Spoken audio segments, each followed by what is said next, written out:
Hi, everybody. Welcome to the first episode of NHL Snipes with Marc Williams.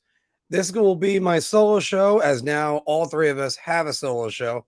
It's actually been something that I've been trying to plan for all of us for a while. Don't worry, the Holy Trinity is still going to be together. We just want to find other ways to get more content out to you guys. But you know what? The best way to start, well, let me tell you more about it because John's got his good, bad, and ugly segments. They have been phenomenal. And Anthony had his first one, which was called Clapping Bombs. We were still developing that one a little bit more. But by the way, I do have this nice intro for Anthony. Let's see what you guys think about it.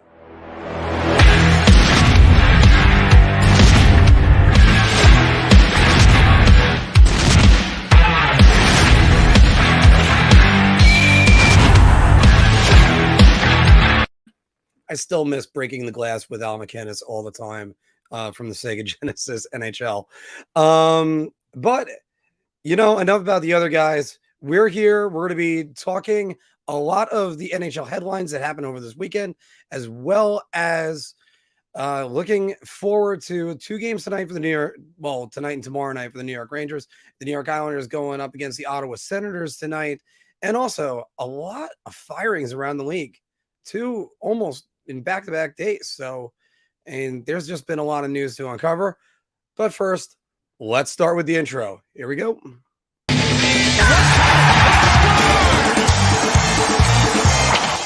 soon to a theater near you. Sick. And I am, of course, the one and only Marc Williams. You can still get me at All Things Ranger, but also at Big Apple Hockey on Twitter. And we are starting with every single Ranger fan turning around and taking a huge sigh of relief. Because let's be honest, it was something that scared the life out of all of us. And of course, hey, how are you doing, Granny? And it, of course, was the Igor Shesterkin injury. Now, the Rangers found that it was a mild groin strain, or at least that's what Gerard Gallant and everyone is putting out right now. And so you got Alexander Georgiev is probably going to get 3 out of the next 4 starts, maybe all 4. Adam Huska, I would bet, is going to start one of the 4 games because you got 2 back-to-backs, and Georgiev hasn't played a back-to-back almost in 2 years, I'm going to say, probably before COVID. But the Rangers have been playing well. They've been doing a great job. Georgiev played good down the last 10 minutes of the third period, made a couple of huge saves versus the Chicago Blackhawks and also versus the San Jose Sharks. But it's, the Rangers, if there's one guy that can navigate through all this, it's Gerard Gallant. Gerard Gallant went through 5 goaltenders his first season in Vegas.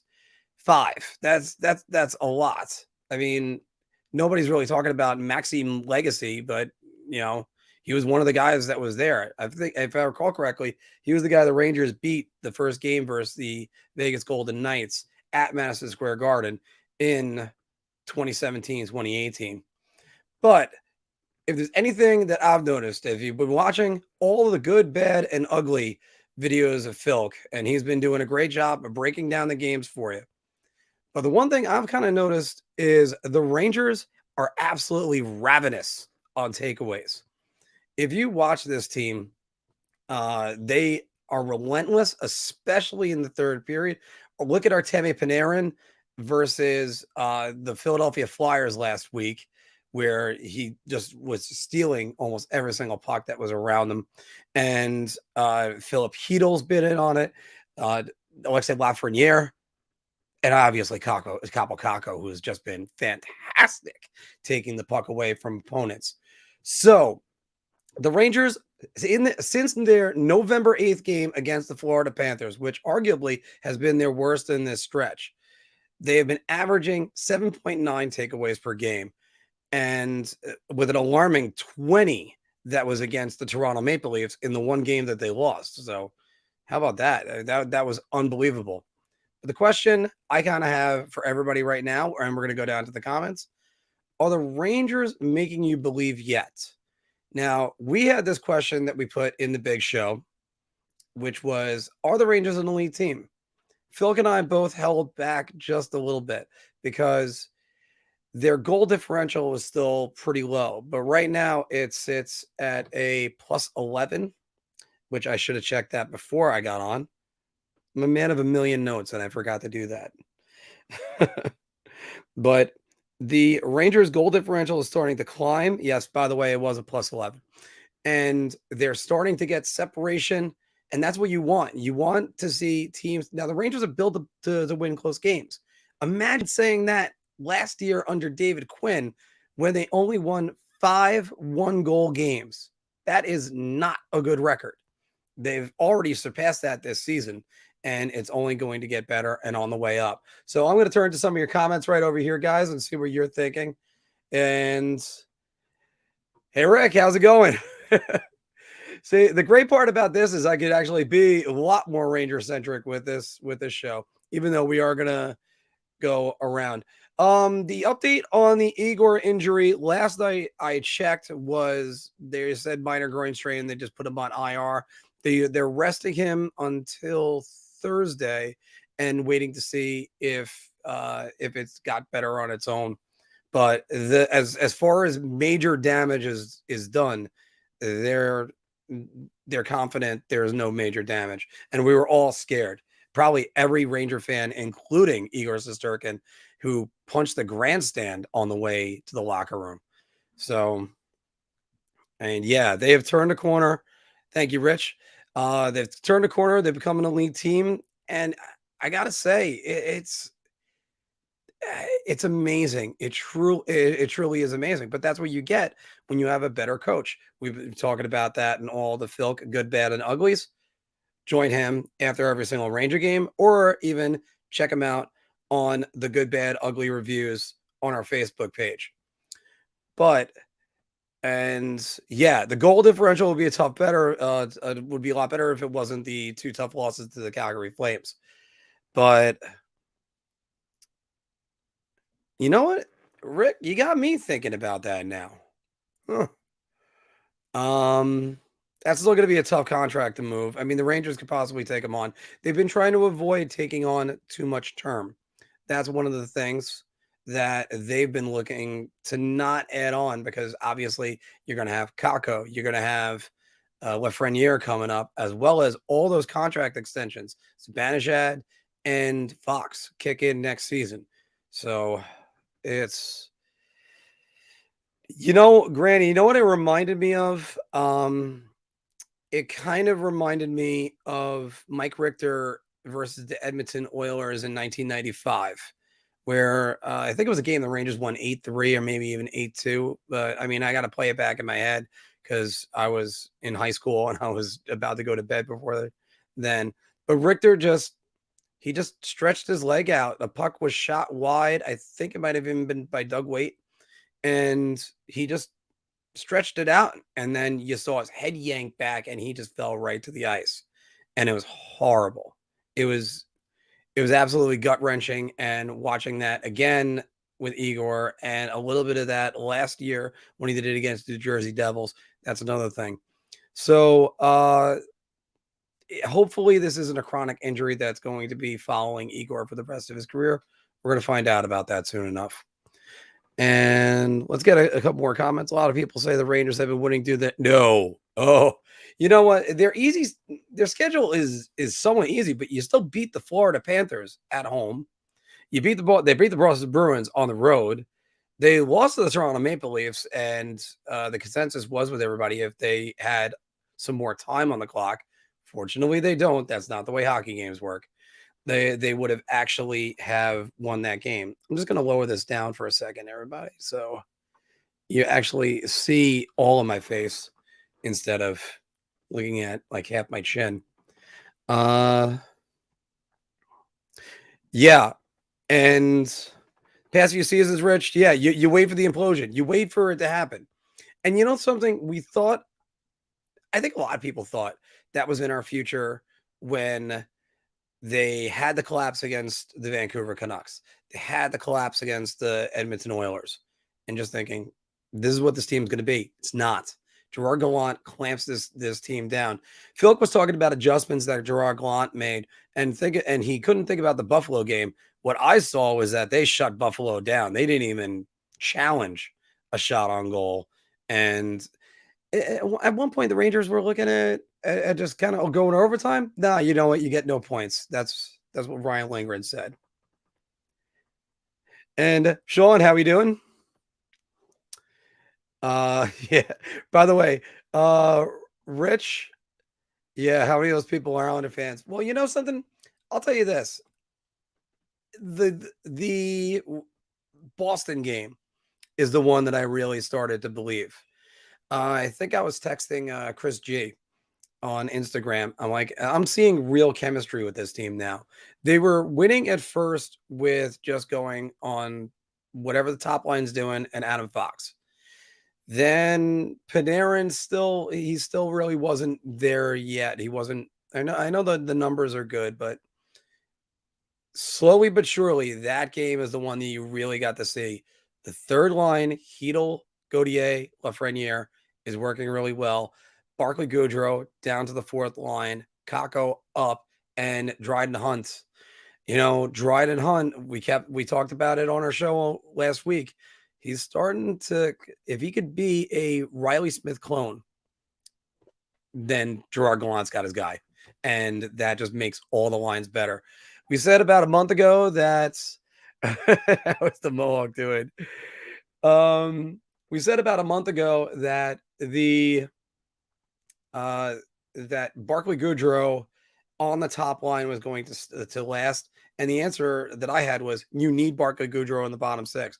It doesn't matter if Goodrow is good enough for the top line. You need him to strengthen the bottom six. And that's what he's done. He's been a fourth line center. He's been with Rooney and Reeves, and they've been phenomenal so far. So I'm going to take just a couple more comments before I move on to something some of you guys might find amusing, but unfortunately, some other people won't. But wait, DP, it pains me to say it, but I think Georgiev shits the bed tonight. I hope he doesn't. Yeah, you know what? I am not a Georgiev fan. But he's done well. So, well, let's see how it's going to go. By the way, everybody, thank you all very much for joining me today, because we're going to move on from the New York Rangers. And we're going to go to Fort Never Win. I can't believe that the team that I picked to make the Stanley Cup Finals is in dire straits as much as it is. Because after all, if you're on the doorstep trying to make it to the Super Bowl, for instance, you're guaranteed to do it if you made the conference finals. Just ask the Tennessee Titans, just ask the Buffalo Bills. Oh, wait, no, you actually have to get back there and earn it again. And it's a lot like playing Ninja Gaiden back for the NES. You get all the way to the Jakku, and they send you all the way back to the beginning of stage 6. So it's something that, I don't know, I'm dating my references a lot, but it's something that the Islanders, mentally speaking, could be broken. And it also could be that they just see this daunting task and they might not be able to do it. They lost their 11th straight game. I never thought a Barry Trotz team would lose 4 straight. They lost 11 straight. And Noah Dobson tied the game with 2.3 seconds remaining. You felt that building start to come alive. Perfect screen by Anders Lee, and it's looking good. Nope. If you guys watch this game, they skated around in overtime, and they had the puck the entire 5 minutes. I think they got 1 shot. How do you do that? I mean, you're supposed to try to reset the play, but sooner or later you have to attack. Were they looking to go to shootout against Jonathan Caves and Patrick Kane, 2 of the best shootout players of all time? And that shootout move by Patrick Kane, oh my goodness. And he destroys goalies. He destroys goalies. But also, here's something I was mentioning to people at the bar this week. And that's, no matter what, the Islanders' perspective is cup or bust. That's what this all started with. The Rangers' perspective is, do your best, get as far as you can. They might be switching expectations very soon because the Islanders are just going to try to get in. But again, this team was set up to win the Stanley Cup this year, and they're falling grossly short. And they are one of the oldest teams in the league. I believe they are the oldest. The NHL averages 2.9 goals per game. Actually, it might be 2.99. The Islanders average 1.85. That is not going to get it done. And it's not sounding like a hater, but it's the truth, guys. If any Islander fans are watching me right now, it is the truth.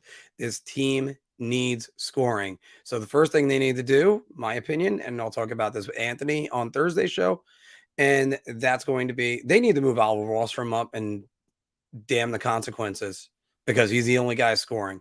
And they don't have Brock Nelson. He's got 9 goals. So, and their power play is just bad. But you know something? The excuses are over. COVID is out of the picture. Every team deals with injuries. The St. Louis Blues are dealing with the same thing, and they're in second place.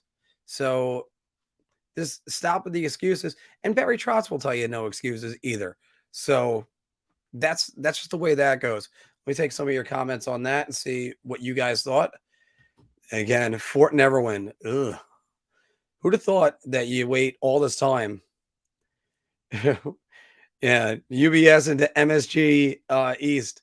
Dave, how you doing? Welcome to the show again. The Rangers won in many games in 2 weeks, of the Islanders have all season. Yes, and by the way, hello, Steven. Sucks that I didn't get to see you when you were here.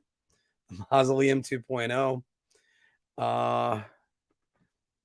Yeah, Mike, that's what I've been explaining to guys, and a lot of them kind of don't understand that. It's, oh, no, the Islanders they're still in good position. No, they're not. I'm going to say it takes 95 points to make the playoffs in the Eastern Conference, even to get a wild card spot. The Islanders have 15. They have 60 games remaining, 62, I believe, and they've got to get at least 80 points. That's not going to get it done. And pecking away on teams, the old Bill Parcells line, you are what your record says it is. And when you looked at these 4 games, you thought 3-1, not 0-0-3, because that's what they need to do. And if they lose in Ottawa tonight, call it.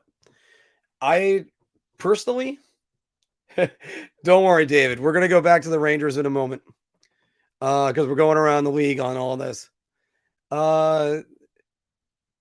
Personally, I started this so that way we could talk all hockey, and the Islanders are not going to cooperate with me. But you know what? If I talk more Rangers, I'm more than happy about that.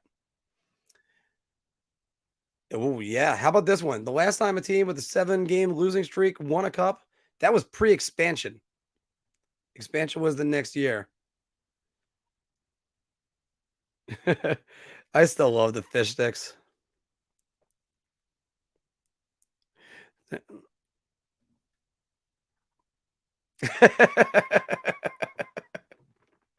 No, actually, you know what? I've been talking. I talk with Tyler every now and again. I try to talk to him a little bit more because he's been a help on trying to get more talk in here.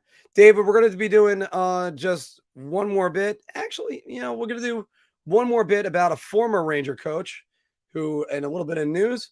And we got a lot more Ranger talk because the question of the day is going to be, what do you not like about your team? But first, let me do the last headline, and then we're going to dive into a lot of discussion on the Rangers. And possibly even if you got a different hockey team you want to chime on in, go right ahead. But this week, Trent Green and Alain Vigneault, former Rangers coach, were both fired. Mike Yeo now in for the Flyers, and Bruce Boudreau in for the Vancouver Canucks. I love Bruce Boudreau. I wish him all the best, and I hope he has actual success as much as he did in Anaheim, because he's one of the nicer guys in hockey. But I tell you this, Bruce Boudreau is hockey's Marty Schottenheimer. If you remember Marty Schottenheimer, former coach of the Browns, the Kansas City Chiefs, the San Diego Chargers, and then finally the Washington Redskins. This is Bruce Boudreau's record. Look at that win percentage, 635 versus Schottenheimer's 200 wins in his career. And in the playoffs, yikes. That is not a good winning percentage for both of those guys. So, again, and Bruce Boudreau throwing out the F-bombs. Do you guys remember 24/7 when it was the Capitals and the Penguins? And he had about 24 F-bombs in one locker room speech? Oh, it was amazing. So, all right. But here's the discussion topic I want you guys to put down in the comments right now, which is, what do you not like about your team and why? We're going to try to figure out what and try to nitpick as best as you can, because I'll start you guys off with one of mine. And that's, I want to know if Igor Shesterkin has the endurance to make it through an NHL season. He's maxed out at about, I believe it's 18 games as a career high. And if you're going to be a Stanley Cup winning goaltender, usually you have to play about 80 in the season. There is going to be a full season this year, so it's not going to be a shortened season.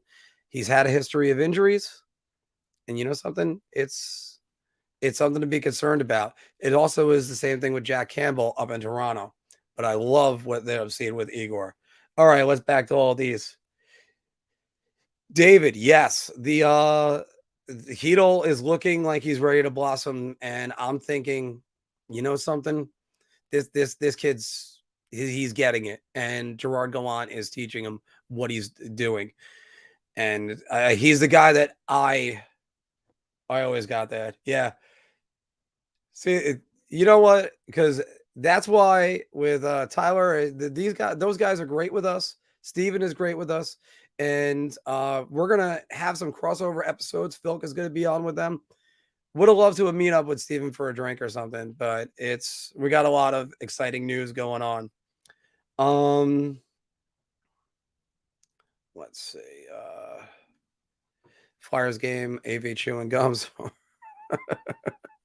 Yeah, and I think he possibly could have made another week, but the Tampa Bay game, nope. That was almost as bad of a sign. Speaking about Steven, we got him right here. I do not like Nemeth pushing. Yeah. I don't understand NHL defensemen or defensemen on any level. You don't push anybody towards your goalie ever. Because if I'm a forward, I'm not going to fight you pushing me into the goalie, because that's just a win for me, because I've had that my entire life. Crash in the net, you're right there. You just want to stand in front of the goalie. That's it. You push me away from the goalie, not into him.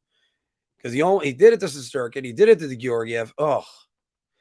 But, all right, Rich, he's got a third pairing and a lack of face-off ability. Yes, they need to convert and get more face-offs.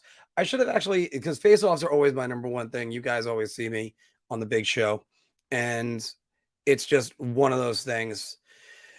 I bring it up all the time. Biggest addition to the 94 Rangers, Craig McTavish, because he could win a face-off. I don't understand the Corsi people that are going, face-offs aren't all that important. Oh, really? Because face-off, you get possession.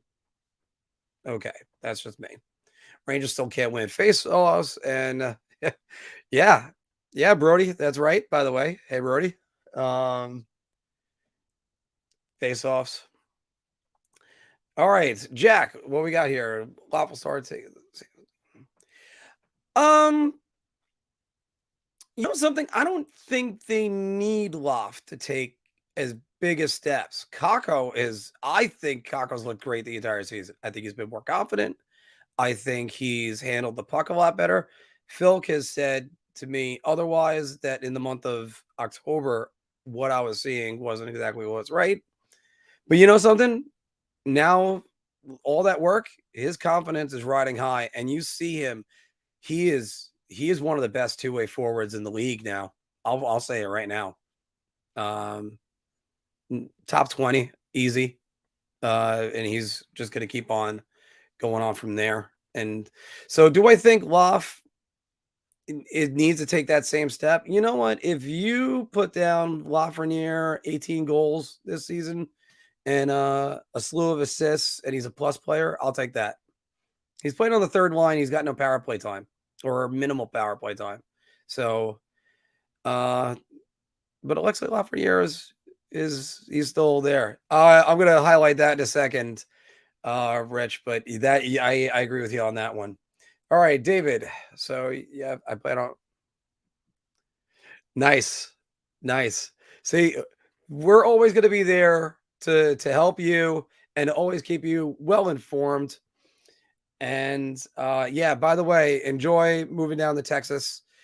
I myself have a move planned in the future, but it's probably going to be Arizona. So I will see. I know AZ whenever he's on, and probably Mr. Graves. I'll be down in your neighborhood. So I had to think about that one. All right, so we got enjoy the nice winters down there. Rich, you're 100% right though. Analytics are a tool. There are people that use it as gospel. It's just a tool. I mean, think about in baseball, it's WAR. Okay, so what? Wins above replacement. Who the hell are they replacing?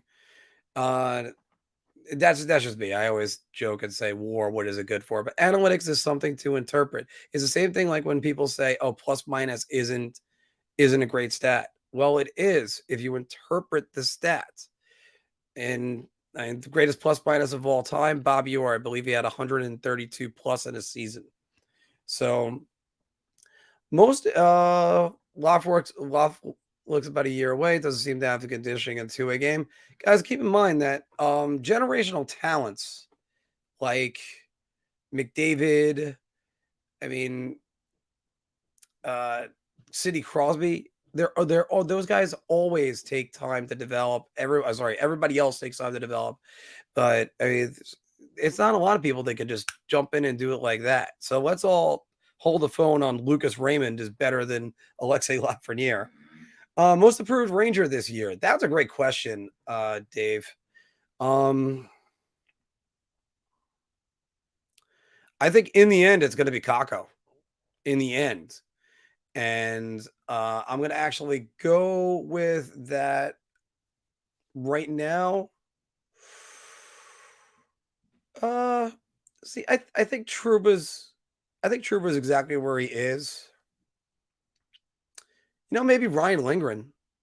Ryan Lindgren's looking more and more like a more complimentary Jeff Bukaboom was to Brian Leach.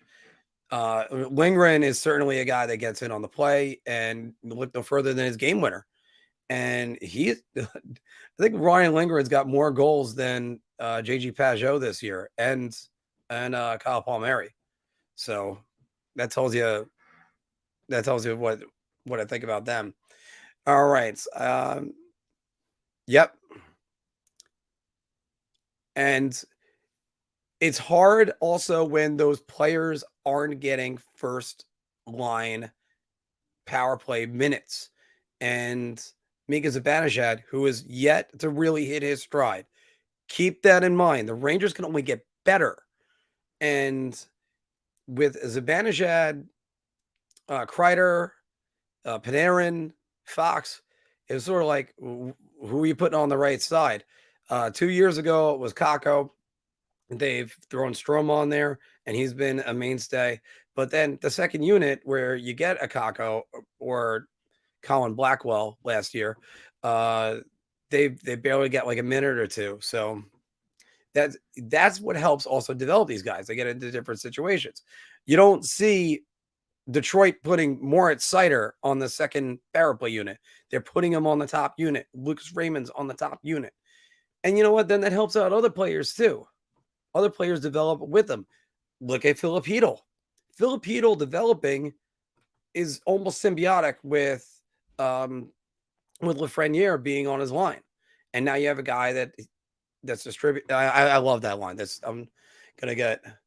We shouldn't have too many complaints about how the team is playing. Just sit back and enjoy it. Oh, no. Rick, yes. No, we're enjoying it. But it's also like, where do you see trouble ahead right now? You identify a problem, you nip it in the bud, and there you go. Like Rick talks about the third line deep pairing. I think the play of Nils Lundkvist has improved greatly in the last 3 weeks. And we've discussed about possibly sending him down to the AHL. I don't think you have to. And maybe seeing Jones later on could be something. Granny, I live in Kansas. I watch these guys. Oh, thank you. And see, we gotta try to make you a bigger hockey fan. That'll be awesome. Steven, yes, you're right. Analytics, any stat is fine. You have to interpret it. And the like a stat to talk about, everybody's got like one stat that they all love. Phil loves to use shooting percentage as a stat. By the way, quick note, the Islanders are under 5% shooting as a team. Yikes. You're gonna love Austin, great city. Yeah, I need to go to Austin again. I was there for only like 2 nights a few years ago. Yeah, by the way, Steven, throw down your comments how you enjoyed yourself. How was the trip? Yeah, Kirill Kaprizov. Yeah, I'm gonna go with Kakko being the most improved one. You know, Rich, I'm on that bandwagon. Hand them the C. They've given the C to players mid-season before. Just hell, they stripped it away from Callahan, and well, they did it with a trade, but they got rid of their captain. So why not just name Chris Kreider the captain? He has really taken off under Gallant, and even Philk is coming around to actually like what he's seeing out of who he used to call Kreider, the friendly ghost.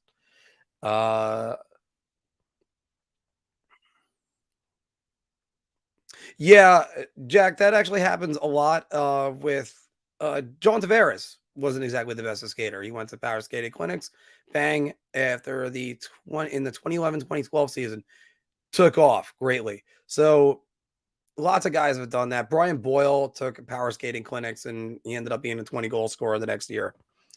Yeah, Raymond and Cider. I'll tell you what, and I have Cider on all my fantasy teams, and I got him 10th round, and I accidentally selected him in the 8th round because I fell asleep during my draft. I know. And they're going great. You know, I also think that there's this feeling with Ranger fans that Trouba is a disappointment because of his contract. He was supposed to be a number 1. He was supposed to be a power play quarterback. He was supposed to be the magic quarterback. And you know what?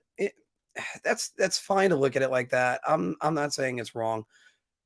But Morrissey kind of had something to do with his success or other guys in their pairings.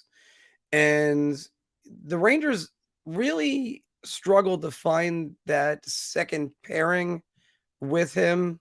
And then eventually now they got it with K'Andre Miller. And K'Andre Miller is starting to look a lot better. Yeah, nothing to complain about for a change. Yeah, well,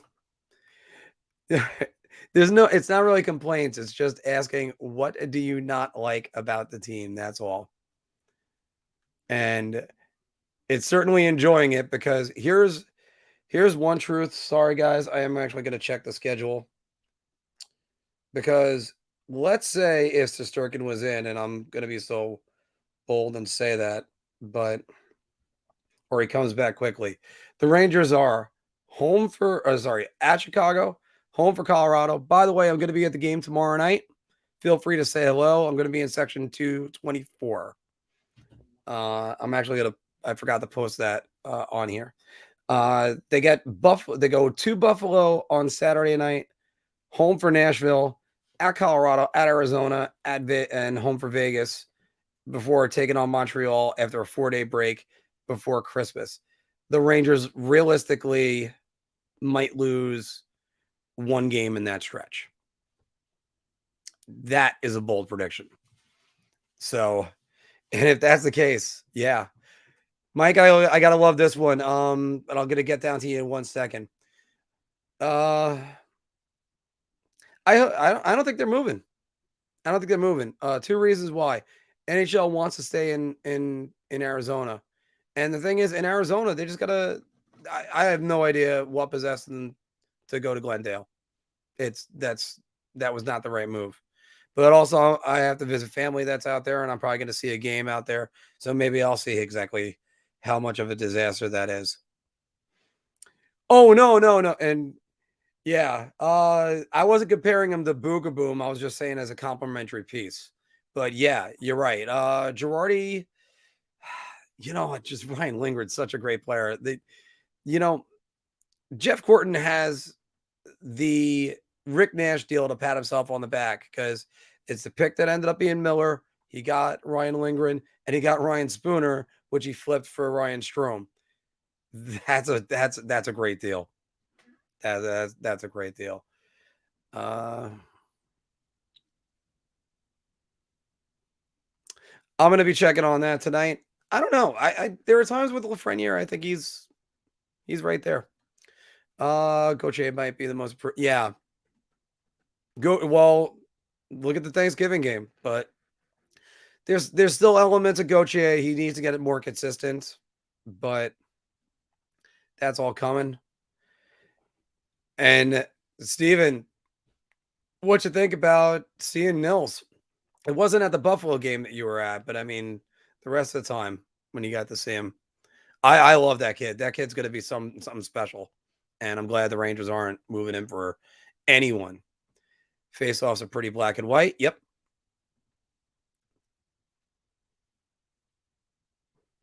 I have no idea what contribution percentage is. I'm too old school, Steven, but you know what? That's why we got to go to the stat boy to let us know about that. Yeah, but that helps. All right. That's another thing, by the way, that we're going to do with the channel eventually. My plan is to go to every single arena and get the fan experience everywhere, not just being a New York Ranger fan, but just getting like what the arena represents. But also, we're definitely going to do some minor league stuff, and we're going to do some junior stuff. One of these years, I'm going to the Calgary Teddy Bear Toss. So I can't wait for that. And I had a friend of mine that went a few years ago, and he had a blast. He went with his girlfriend. It's now his wife. So there you go. That's how good of a day that was.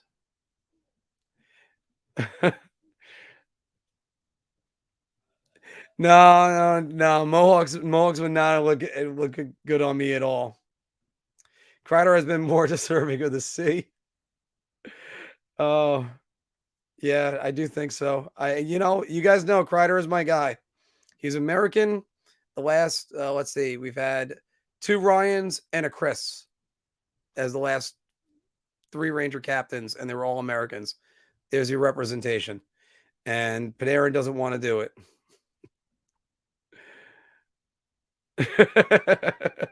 Oh no, the horse's head. Oh, I got it right here. Ah! All right, back to comments. If I could convert more people to be president of, or sorry, number 2. At one point, I said I was the vice president of the Chris Kreider fan club, but oops, I was the only member, so I had to be president. All right.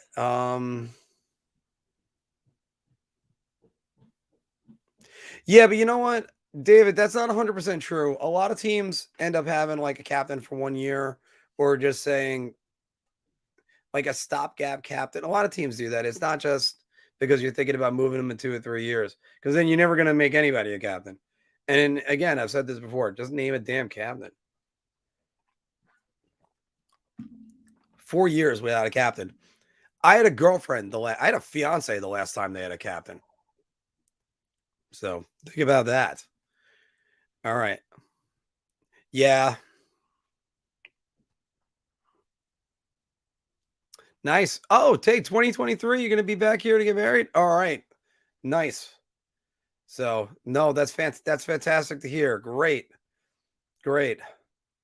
Yeah, the Wings, Chris, the Wings are a fun watch, and Eiserman's doing a great job.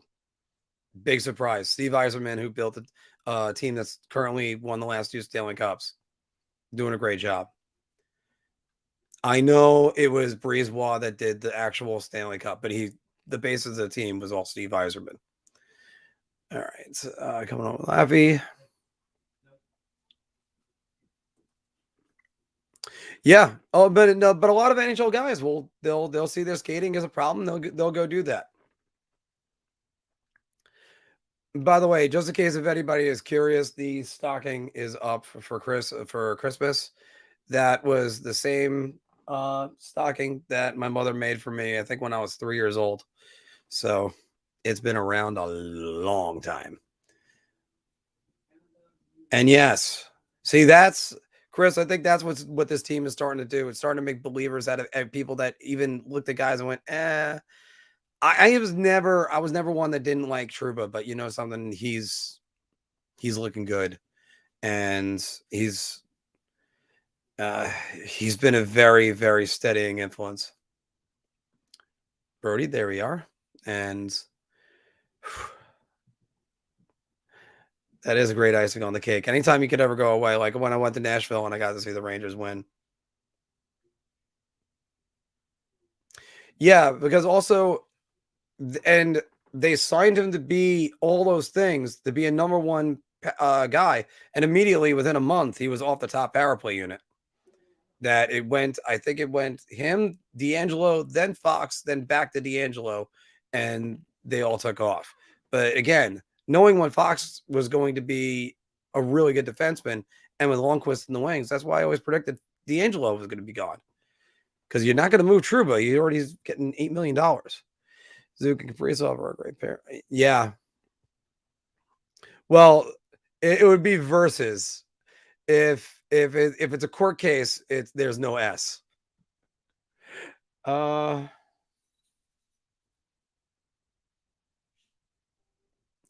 Yeah, David, I'm going to agree with you on this one. I'm not a big fan of Rooney, but you know something, I think he's played well. And right now, I don't switch him around. Can they upgrade? It's kind of like the same way I feel about Ryan Strome. I've made the joke all the time. Ryan Strome is sort of like when your friend introduces a significant other and you say, they're good. Can you do better? So I just don't know whether or not that's the case. I mean, Rooney's been good, but yeah, Rich, I don't think I'm going to agree with that. Let's be honest. There's yeah, okay, and Steven's saying Rooney is underrated, by the way. It's not exactly a typical season for a first overall draft pick, and that's where some guys have to adjust to that. And I know Lucas Raymond adjusted to it. There's also playing in New York. So New York isn't exactly the easiest market. Brody, thank you very much. I'm going to get to your comment quickly. Steven said Rooney is underrated, giving you Dominic Moore vibes. Hey, he's third on the team in goals. The Rangers got a lot of multi-goal scorers, which is something that the New York Islanders cannot say they do. Yes, and Brody, you're right about that. You always got to separate the player and because again, sometimes the contract is signed at a different time, and everybody was getting big money when Trouba got that contract. So it's sort of like we were all expecting Fox to get less, but Fox has got plenty much a bargain for the New York Rangers right now. You know what? I like Dan Girardi better than most other fans, but I agree with this statement a lot. Keep in mind, with everybody, Dan Girardi was a mainstay on that team for 10 years, and I know the game one overtime. Phil will never let that one go. That's almost like the Daniel Murphy incident. Love watching the Rangers are doing. Yeah, James, I agree with you. You know what the thing is? I don't know what addition that they need, because I think I like the way everybody's going. You could argue maybe, and I don't know, it's probably somebody go on the third pairing other than Nemeth, and a backup goalie, a better backup goalie. This is where this is right. My only concern is that Sorokin seems to have nagging injuries. Yep. And he's everywhere. So he'll run in. I like it that Steven's already clearing up contribution percentage. Yeah. And once one goes in, another one goes in. I can tell you that. Goal scoring is a disease you always want to catch. And hell, I mean, my last 2 games with my team couldn't buy a goal. Scored 2 games ago, put another one in this week. So hopefully Thursday night they'll keep that going.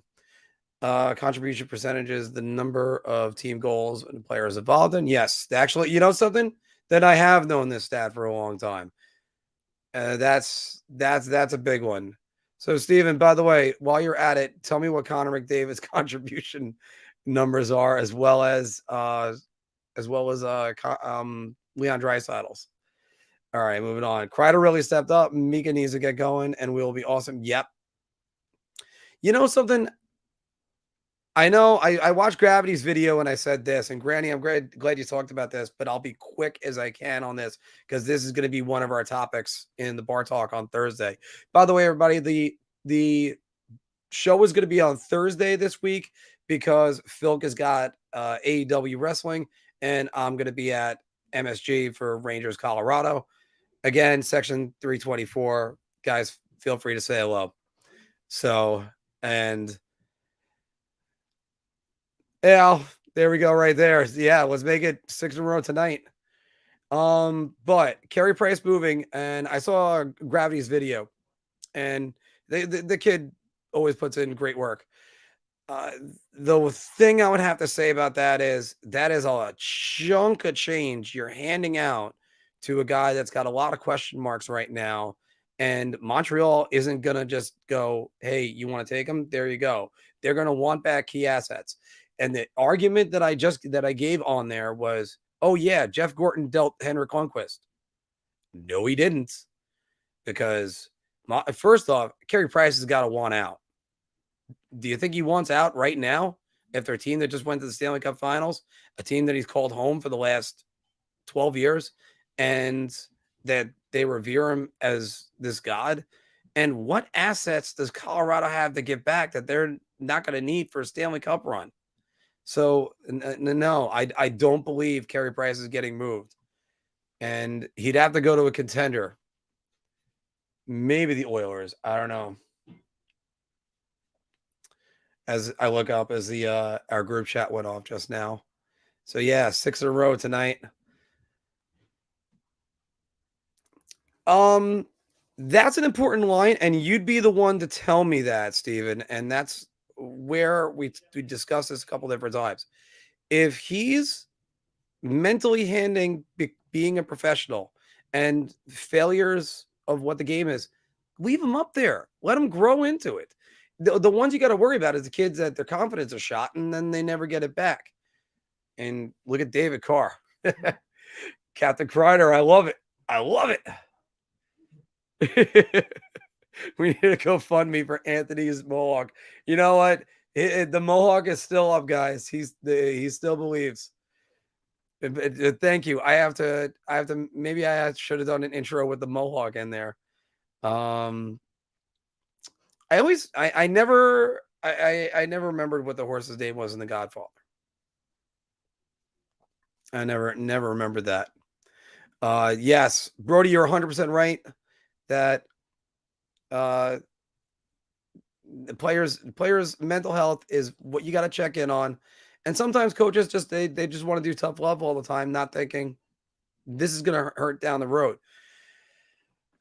Chris Kreider and John Tortorella never really saw eye to eye. And as a matter of fact, maybe Kreider having too much success early on hurt him. Tortorella believed that he had to go through the process. And then by 2018, the Rangers had an 18-goal scorer who scored the tying goal in Game 5. And the Rangers still should have won that series. They lost by 3 goals. Kills me. By the way, everybody that's been commenting, thank you very much. I knew I was going to do some Q&A today. I was trying to do this as a regular show, but this is a little bit more fun to talk to everybody right now. Kreider seems to be like the player that, yeah, well, Kreider would, but he might, you might not have to. You don't have to have the captain be the best player on the team. Like Wayne Gretzky held the C and led by example. Wow, you think about the '80s Oilers. You had Wayne Gretzky leading by example, and Marc Messier ready to pull everybody up by their bootstraps in order to do it. Talk about, you didn't have one good captain; you had two good captains. So,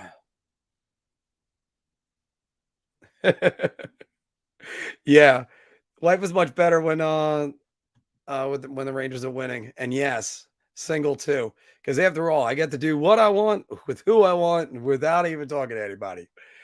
Anything new with Kravtsov? I have not heard anything new with Kravtsov.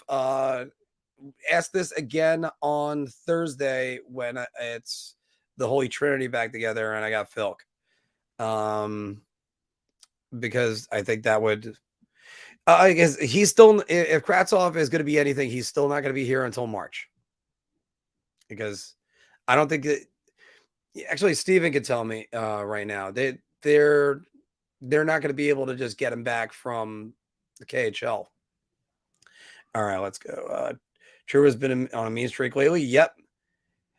Barron is a possible upgrade over Rooney. Well, Morgan Barron still has a lot to learn too, guys. And yeah, that's why I think all the answers could come within.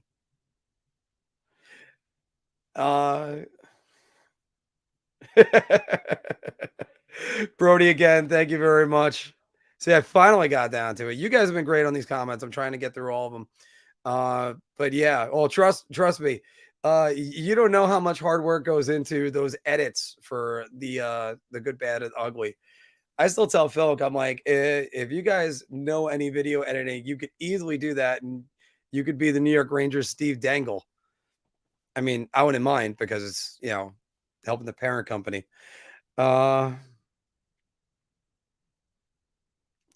Yeah, David, I would actually agree with you on that. You don't have to resign. Well, yeah, you can replace him with a veteran next year or so.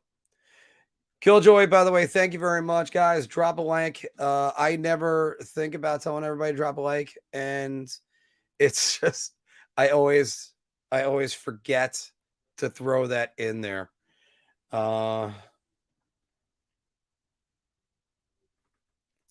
Yeah. But Rich, you hit this one. Dan Girardi sacrificed his body for the Rangers, and he was a shell of a man by the time it was done. I want to say it was game 4 in overtime that he ended up. There's a couple different times. I know in Montreal, I watched one of the plays where he blocked a shot and he was on all fours trying to block another shot. Either once when he did it, and the one in Montreal in like the final minute when he still took a shot and was hurt. I am actually in the book of saying if you get Phil Kessel, it's a good thing for the New York Rangers because you get Phil Kessel. You got a guy that's won 2 Stanley Cups, should have won a Conn Smythe. We actually talked about that in the bar talk this week. So check that out in those segments. Girardi had a short shelf life. He declined. Yeah, because that's what happens when you're always giving your body up. The Rangers, I've said this before, the Rangers had 3 guys that were coming up on contract extensions. Dan Girardi, Ryan Callahan, and Mark Stahl. You could re-sign one, not all 3, and they chose to re-sign 2. I would have let Mark Stahl go after the 2015 season. Thank you very much. You've been great for us. But you're talking the laundry list of injuries that Mark Stahl endured, plus the guy blocks a million shots, plus he was already showing signs of decline, and Glenn Sather signed him to a 7-year deal. It was ridiculous. You have to still wait until the KHL season, I believe. Again, Steven will correct me if I'm wrong. Just me, how you doing? It's actually great that some of you guys, I'm like, hey, all right. But most of the time, it's Philka's the one that gets to see you guys. How about that for a contribution percentage? Draisaitl involved in half of all the goals on Edmonton. Connor McDavid, 0.3 less. That's just unbelievable. Oh, you know what? I wasn't even concentrating. Hold on. The 1-3 last week. It was 3 the week before. Should have been another one because the Islanders weren't going to be no match for the Rangers that Sunday. And yeah, I think it is. I think it's 7 going all the way back to the Buffalo series or the Buffalo game. I mean,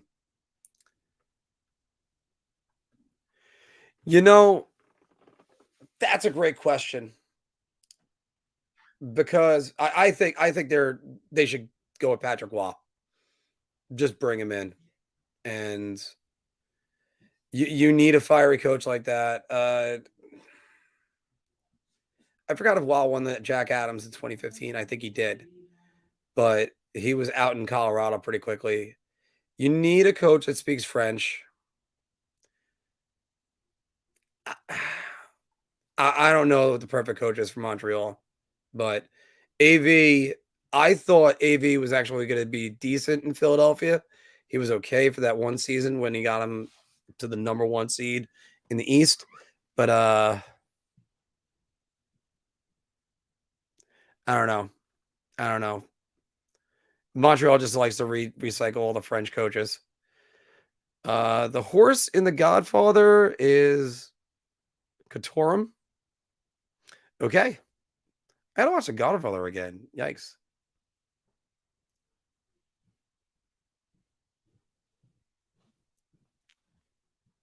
Yeah. Steven, 100%. Because because again, if a player can mentally handle it, then they're taking notes, they're being a student. That's why you want these guys to just be going, all right, well, I'm gonna just keep on going. You want them to learn from their mistakes and move on. We'll start with don't shove a player into your goalie. Moron. I also don't understand fully the NHL box out that's been going on. And McDonough did it versus Dwight King. But that still should have been interference, by the way, in game 2 of the 2014 finals. What's my prediction on the Rangers and the score? The hard part is I need to know who's in net tonight. I'm thinking it's going to be Georgiev. So if it's Georgiev, and I think the Rangers are going to see Marc-Andre Fleury tonight instead of Kakkonen. So, or is that the Minnesota guy? I forgot. You know what? 4-2. Empty netter for the Rangers. I think the Rangers take this game. Chicago still is having trouble scoring. Just look no further than Jonathan Daves. And Nemeth, 3rd worst in the league. You know what, Steven? I'm going to bring you on for a little bit. Sorry, everybody. I'm just going to take that on. But it's 3rd worst in the league. No. I have not liked what I've seen out of Nemeth, even when he's been okay. Like, it just, no. Nemeth ain't. I understand why Philk was very apprehensive about having him on this team. All right, Steven, you're invited on. So we'll take a half hour. See, this is what the great part is about having a Rangers community, that you could just have an analyst come on instantly. This is supposed to be a solo show too. No, I haven't heard anything about the Ottawa game or the Islanders game. And the Islanders game was supposed to be our bar meetup. And we had that ready. So many great things that we're doing. We had a birthday present for Philk. And since he knows about it, I can actually show you guys. Because as many of you know, Philk loves Marty St. Louis. His overtime goal meant so much to him. And if you follow him on social media, you know that we got him a cameo from Marty St. Louis. But what he didn't know was that I got him this autographed Marty St. Louis jersey. He knows about it now. Anthony spilled the beans after our podcast ended last week. So I just gotta go get it to him. He knows it exists. And yes, by the way, everybody like, share, subscribe. Mike was saying it before. He remembers back when I had like 100 subscribers. I gotta agree with that. It's amazing. About a year ago, right now, I think I had 89 subscribers, and I was recording the videos and just editing them. And I still plan on sharing an outtake reel, but there was so many different outtakes that I had that just it was horrible, horrendous. But you guys have been great. That's the reason why we keep on doing this. This was supposed to be a hobby, and now it's becoming a lot more. We're going to be covering the All-Star game in Vegas this year. I didn't think I was going to be saying that. So this entire experience has been taking my breath away. That's what I kept on thinking, and I just wanted to make sure that that's what that's what's going to happen. Yeah, it's a loan. They're not going to be able to do that. So, yeah. Sean, actually, the Mohawk did his first. Originally, back there in the summer, I pitched all three of us. I pitched ideas of us doing our own solo shows, and then Phil has been doing it, and now Anthony's been doing it, and now I am joined by Wardy NHL, the one and only Mr. Statboy Steven. Steven, great seeing you. I wish I got to see you when you were here in New York, but unfortunately, I then came down and I was sick, and I didn't want to chance you having to be stuck here for another. Yeah. Well, with all the restrictions that were announced in the final few days of me flying back, I think it was safe. Yeah. Yeah, and a matter of fact, it's a good thing you're not here. You were here for Thanksgiving and not for Christmas, because there's even more restrictions coming. Yep. So, yeah. By the way, Jack, I agree with you. I'd love to see Nils shoot it harder, but that's all going to come in time.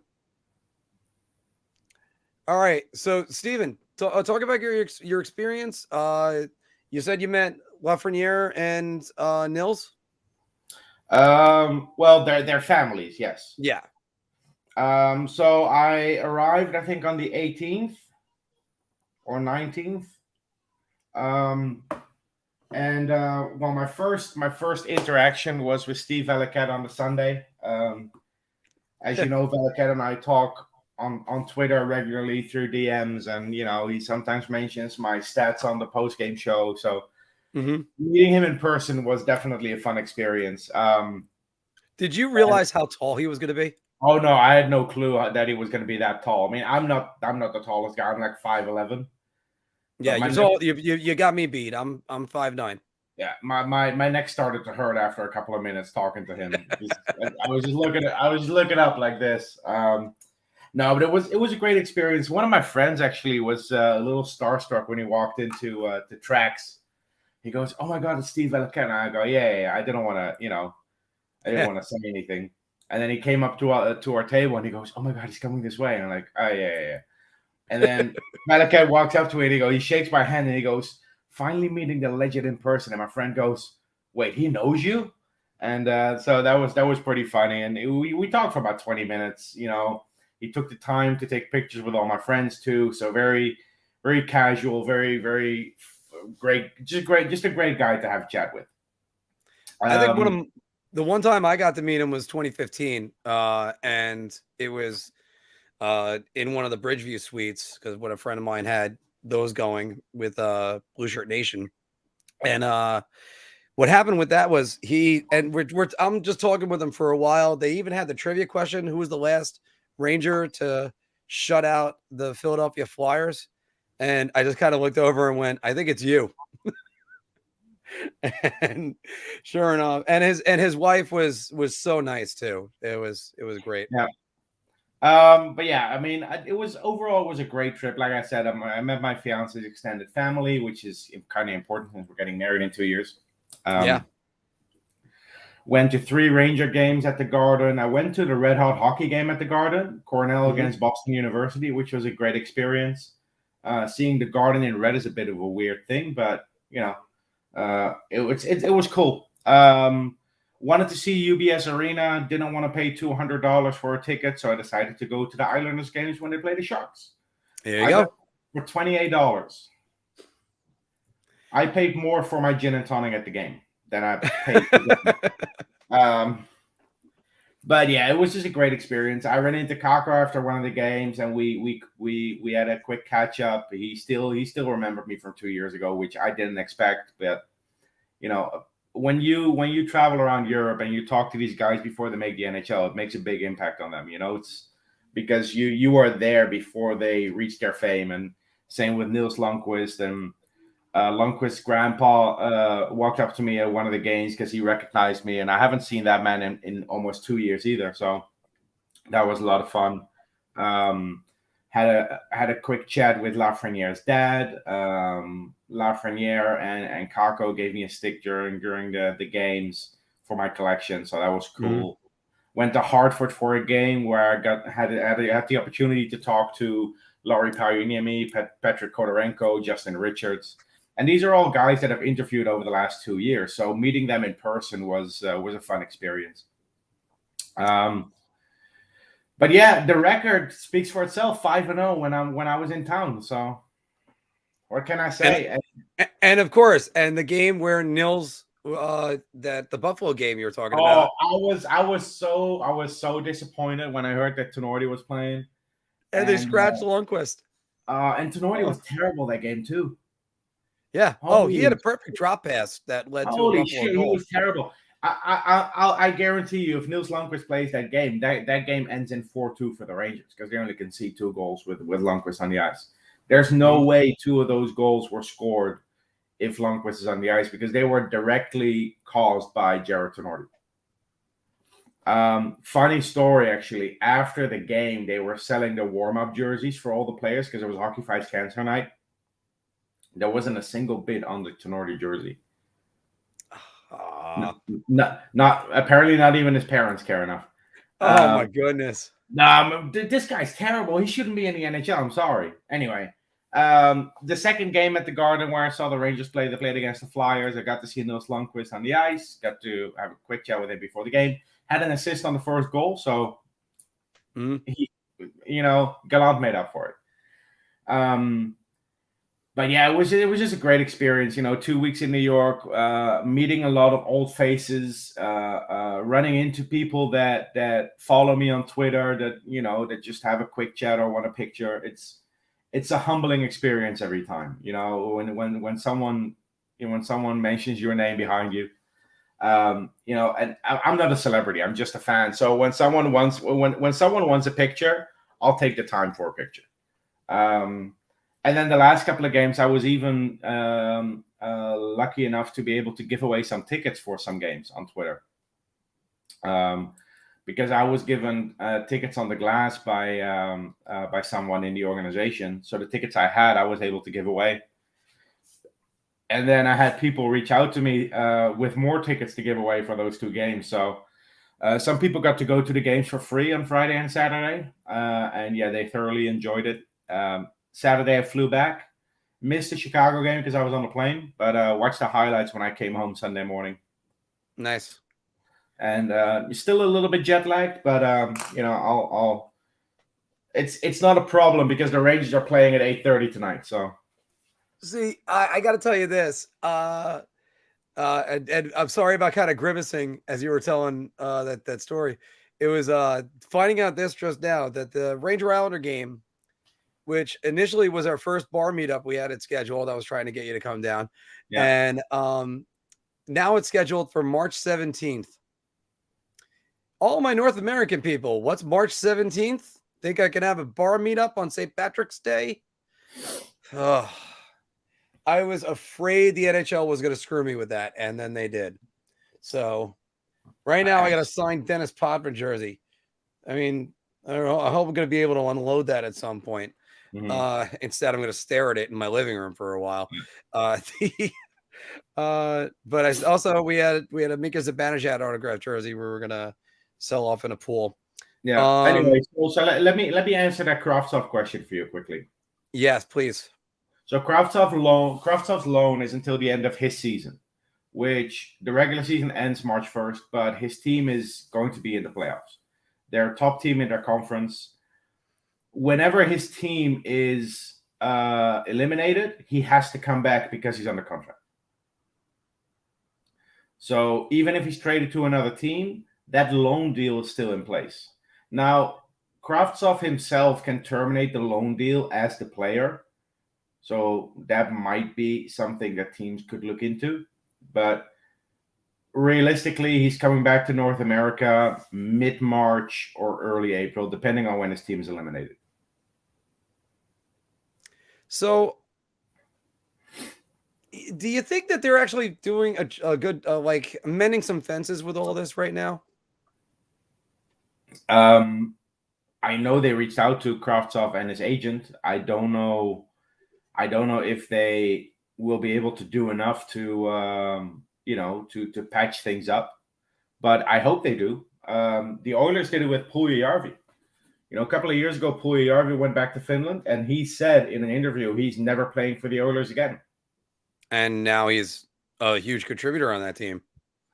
Sometimes as a general manager, you have to take one for the team. You just have to suck it up, or you have to. It's like a marriage, Sometimes you have to. I know I shouldn't be talking to you about that, Mark, but in a marriage. Don't worry. Maybe one day there'll be a girl that's desperate. No, but in a relationship, sometimes you take the blame even when it's not your fault. Oh God, yeah. I mean, I'm the youngest of 4 boys. I take the blame all the time, and that's why it's natural for me to do that in all my relationships. So yeah, it's up to Drury now to try and resolve this issue with Kravtsov. I hope they can, because the last thing I want is for the Rangers to get peanuts for a player that's worth a lot more.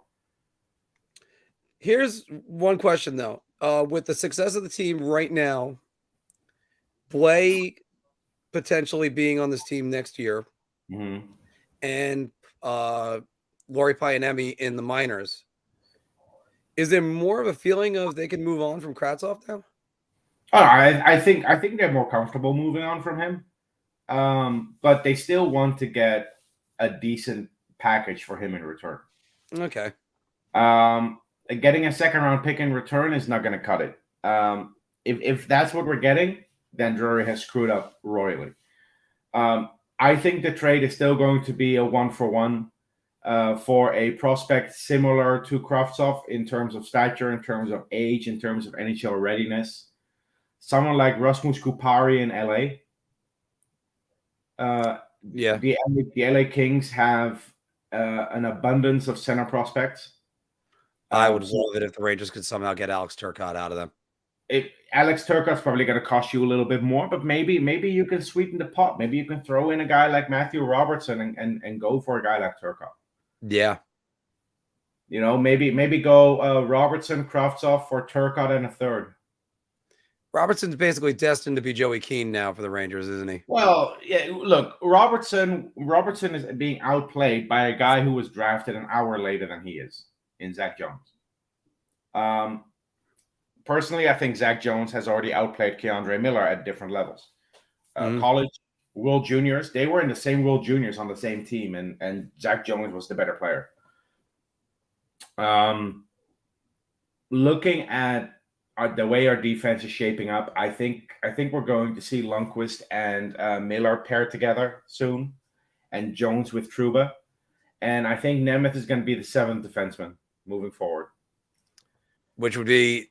Now, all right, by the way, so are the Rangers waiting later in the season to possibly bring up Jones? Is this a contract situation? No, it's not a contract situation. There's no slide rule that applies to him. The only 2 players that currently have an entry-level contract that's slide eligible are Will Cooley and Brennan Hoffman. And they're both in juniors. And I want to touch on Hoffman in a second too, but Jones and Schneider are guys that are in the AHL, and the Rangers prefer them to play 20 minutes in the AHL over being on the third pairing in the NHL. If you compare those two to Niels Lundqvist is a more seasoned defenseman. You know, played international hockey at the highest level for his national team.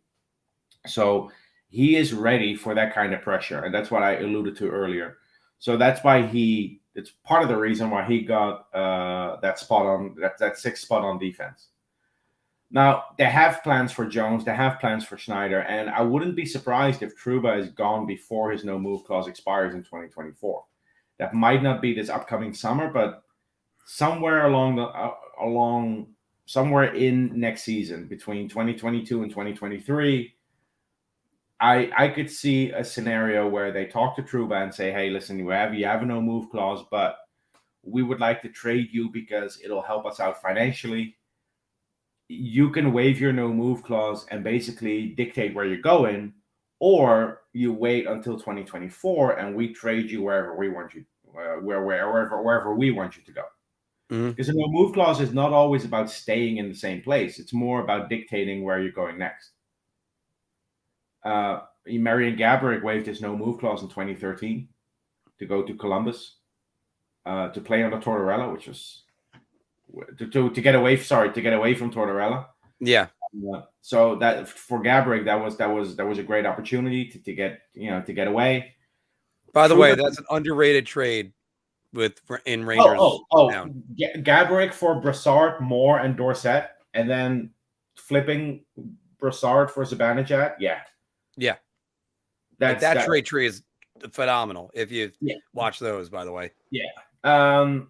Funny story, by the way. If you watch the original Rick Nash trade tree video by Steve Dangle, when you get all the way to the bottom, you get a lot of current Rangers on there, like Morgan Barron, Eric Ciccolini, Tyler Wall, and some of them are tied in the Adam McQuaid trade later on. It's a very interesting trade tree where the Rangers and Blue Jackets intertwine several times.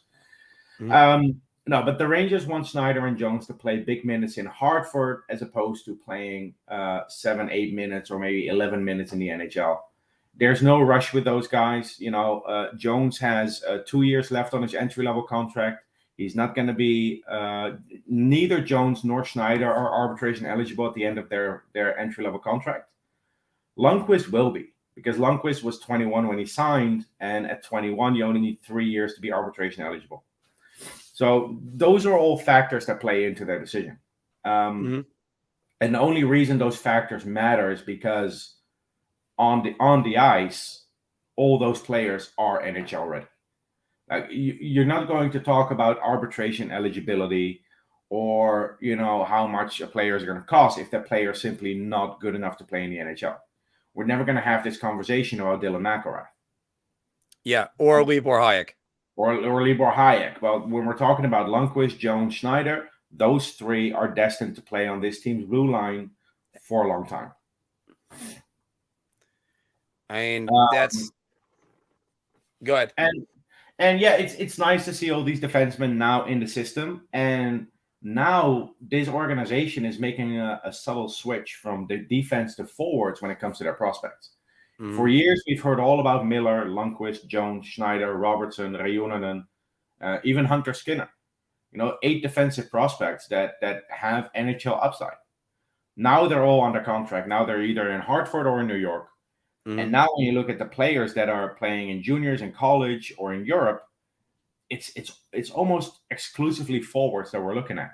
You know, guys like Brennan Hoffman, Will Cooley, Ryder Korzak, who I'm a big fan of in the WHL. Yeah, Kalle Väisänen with TPS in Finland. Jaroslav Kmalas, who also plays in Finland but is from the Czech Republic. All these kids are forwards. Brett Berard. I'm envious of the way you could do that. Do what? You pronounce their names so perfectly. Yeah. I mean, growing up in Europe and moving around a lot helps you with that, I guess. Yes. In college, the big guy is Brett Berard. This kid's gonna surprise a lot of fans. If you have not seen Brett Berard play, the moment he makes the team, he's gonna surprise you with how well he plays. He's gonna be in the World Junior, so pay attention there. And is Will Cooley on Team USA? No, he's Canadian. So he's Canadian. Okay, he's on Team Canada. Yeah, he. Oh, all right. Because they were. Because I forgot which one he was. They were talking about him on NHL Network saying he's going to open up so much space. Okay, so for guys. Will Cooley and goalie Dylan Garand are on the preliminary roster for Team Canada for the World Juniors. Brett Berard is a shoe-in for Team USA. He was one of their best players last year at the World Juniors. He's only going to get better. The surprise omission on Team Canada is Brennan Othman, though. Our first-round pick from this year. 15th overall selection, or 16th overall, but 15th player selected. He's involved in, and here we go with a contribution percentage. He's involved in 46% of his team's goals in the OHL. I looked it up. It's the highest in the entire league. Highest contribution percentage in the entire OHL. And he didn't even get an interview with Hockey Canada. And it's not because he's not good enough, but it's part the pandemic and it's part Hockey Canada not traveling down to the US. See, the OHL has 3 teams that are based in the United States. You have the Flint Firebirds and the Saginaw Spirit in Michigan, and the Erie Otters in Pennsylvania. None of the players on those 3 teams were even interviewed by Hockey Canada. It's a geographical issue. It's not an issue of Othman not being good enough. Okay, he's still young enough. Yeah, he's still young enough that he can play next year. You know, he's only turning 19 next year, so next year for the World Juniors, he can still play for them. I expect him to. But as much as it annoys me that he's not on the team, I'm not going to waste too much time on it. But it is more complicated than just them saying, we don't want Othman on our team. Mm-hmm. But Othman, I mean, if you get a chance on like a Saturday or Friday or Saturday, Sunday, to tune in for a live stream where the Flint Firebirds play at 7 p.m., just go watch him. This kid is carrying his team on his back. Will Cooley with the Windsor Spitfires, he's their captain now. They have, like I said, Ryder Korzak in the WHL with the Moose Jaw Warriors, and Brett Berard in college. Those are our big 4 prospects at the moment. This entire time I wasn't holding my pen. Yeah, because again, I mean, Will Cooley looked pretty good, like during the preseason, and a lot of people just the scouts are salivating over him. Mm-hmm. No, Will Cooley was a controversial pick in 2020 in the second round, but he has shut up his critics. And he's really shown what he can do. And same with Othman. There was some criticism, mostly from fans who wanted a center in this year's draft. I don't know anybody that would ever react like that, unless you saw Phil's reaction. I mean, love this fan base, but we get carried away sometimes. Yeah. But when you look into Othman's career, when you look into the year he had in Switzerland, and I've been over this with Phil, when you look into his career and his year in Switzerland where he played pro hockey, and you break it down, his numbers look really good.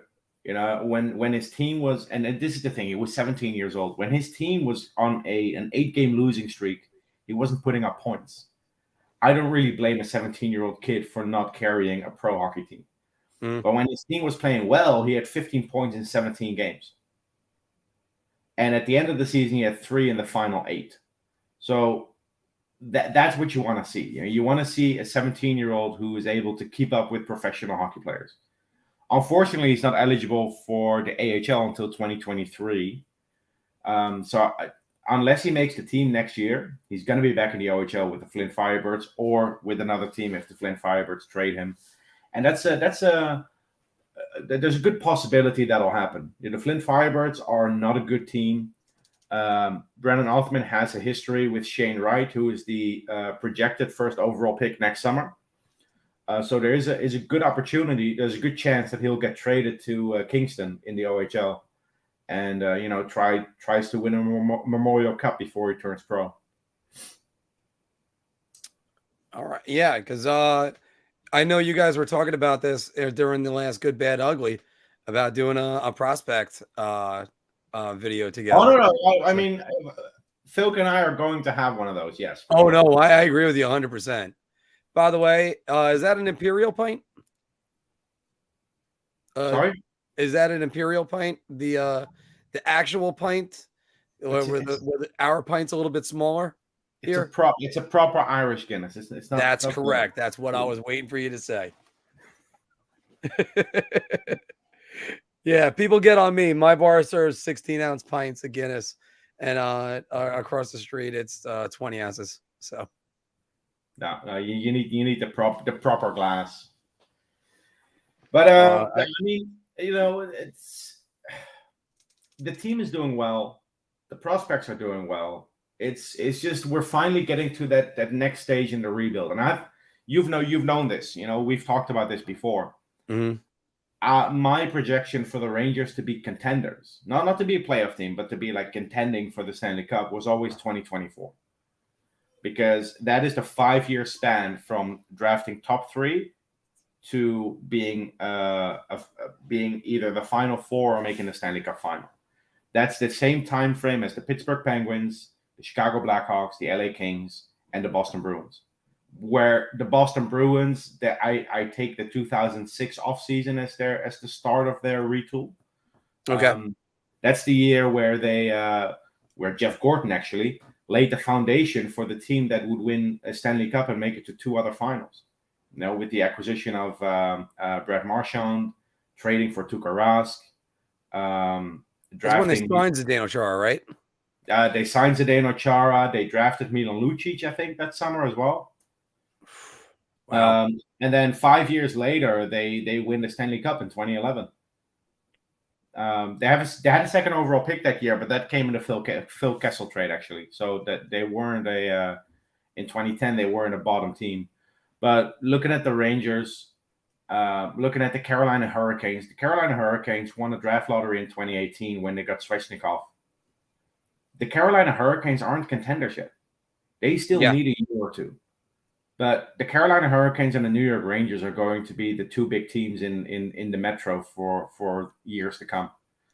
And does it worry you at all? Because again, I would say goaltending for the Hurricanes, but the lack of games that Shesterkin's played at this point. You don't need elite goaltending to win a cup. If you look at the goalies that won a cup in the salary cap era, we're talking about guys like Ken Ward, Antti Niemi, Jonathan Quick, Corey Crawford, Matt Murray twice, Jordan Binnington. It's much more important to have a good foundation in front of them. Mm-hmm. Having a Norris Trophy winner on defense helps. Having a Hart finalist on offense helps. Getting your top 2 picks to reach their potential, that's going to be the big question for the Rangers. As you mentioned that, I'm just trying to think of only the Stanley Cup era, the salary cap era. Mm-hmm. You got Chris Osgood, Marc-Andre Fleury, who did win a Vezina, but that was last year, so clearly it wasn't then. So you have, Tim Thomas is the only Vezina Trophy winner, correct? I think Tim Thomas until Vasilevsky. Tim Thomas and J.S. Jaguar would I consider the only elite goalies to win a cup in the salary cap era. Yeah. Well, until Vasilevsky, he's elite, right? Until Vasilevsky, but that team is stacked on so many levels. That falls under the criteria you were just saying. Yeah. They didn't win because of Vasilevsky. They won because they have Hetman and Sergachev and Kucherov and Pullock and Point and Cirelli and Stamkos and Coleman and Gord and McDonough and I can go on. That team, that team, if there's no salary cap era, that team can win 5 cups in a row. Oh yeah, because then they could just pay them all. Yeah, but salary cap era, we're not going to see a dynasty again. The Islanders might be the last ever team to win 4 cups in a row. And we'll certainly hear about that to the end of the time because that's what they're always going to hang their hat on. Hey, do you know who won 4 in a row? E.T. was in the movie theaters when that happened. Get over it. Yeah, I don't understand people that brag about stuff they weren't even alive for.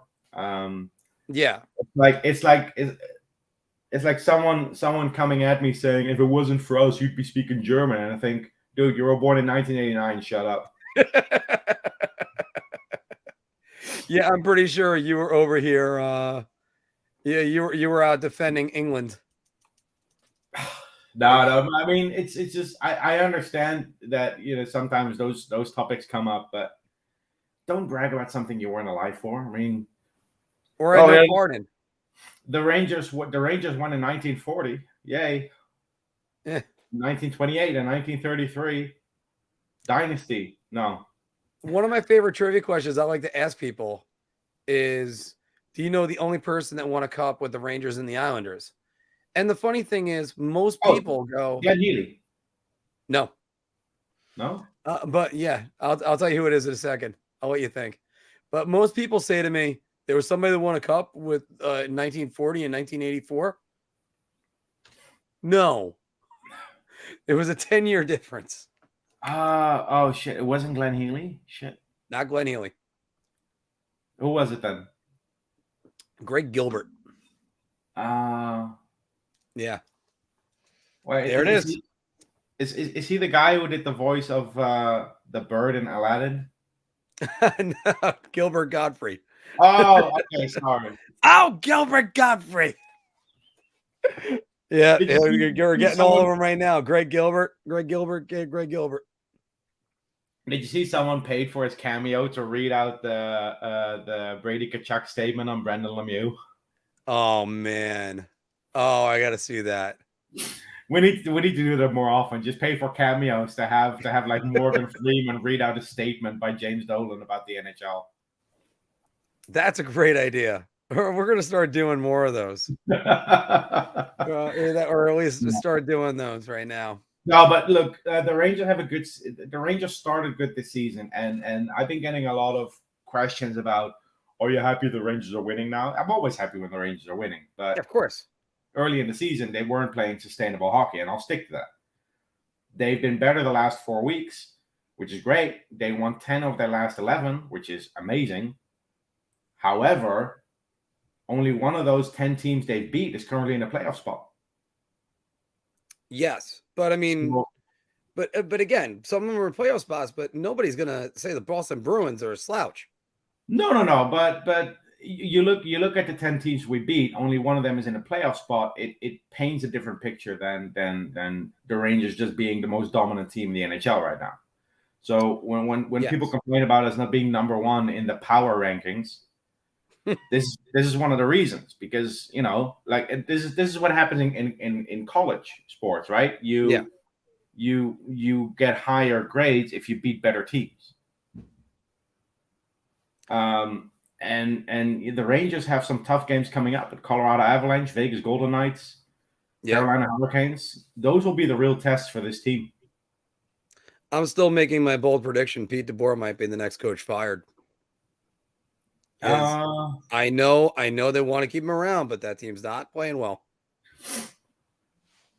But yeah, I saw the coaching in Montreal is sticking around for the rest of the season. Yeah, and he's got that little that honeymoon period, but it's something that the DeBoer teams always start strong and slide down, and I've gone with that. Maybe he gets to 4. Let me ask you this question, because Mike put this in the chat right now. Do you think Barry Trotz could be on the hot seat eventually? No. I would say no too. But Lou Lamoriello doesn't exactly stick with coaches forever. Well, listen, Lula. If this was 2012, the Islanders would be a cup contender with the team that Lou Lamoriello put together this offseason. Mm. You add Palmieri, you add Parise, you add Chara, you have Green. Dude, it's 2021. It's not 2012. Turn those two numbers at the end to turn them around. Barry Trotz is part of what I consider one of the best coaching legacies in the NHL. Yep. The Nashville Predators have been around for over 20 years. They've only had 3 head coaches.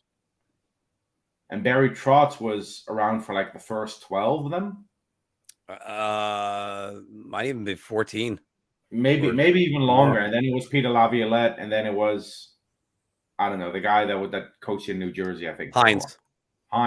John Hines. The ketchup guy. Yeah. Barry Trotz then went to Washington, where he won a cup. He has more credit than a guy like David Quinn. Yes.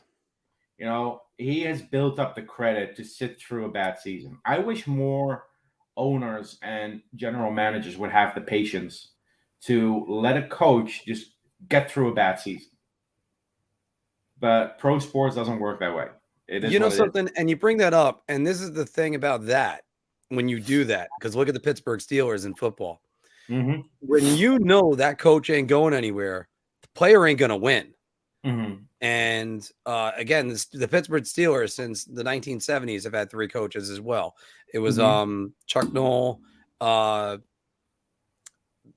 Cowher, and Mike Tomlin.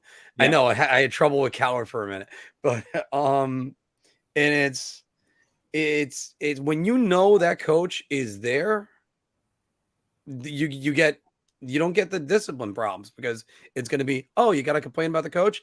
Get the hell back down there and fix it. Yeah. Yeah. I mean, all you need is 2 players to get a coach fired. And it seems like an easy way out. It seems like an easy excuse for players who aren't performing. And I wish coaches got a longer leash sometimes. They have to earn it, of course. But yeah, I don't think Trotz is on the hot seat. But something has to change there, man. I know they've had COVID, which is a bit of an excuse for their hot mess. But they're losing games that shouldn't even be a question. And they're talking about tonight's game. Frankie Borelli tweeted, "Do or die." Dude, if your team is do or die on December 7th, then just give it up.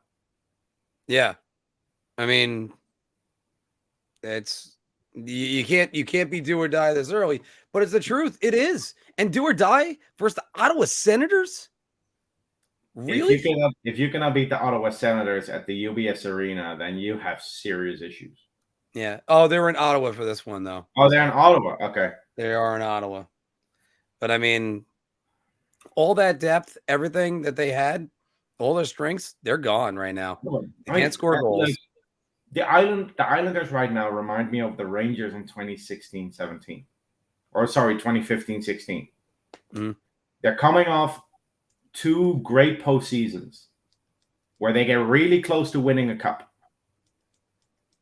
And, it just collapses. You perform at that high a level for 2 years and you get nothing in return. It takes a lot out of a team. Mentally, that's exhausting. And then what you get is you play the first 13 games on the road? Yeah. You play 13 games on the road, right?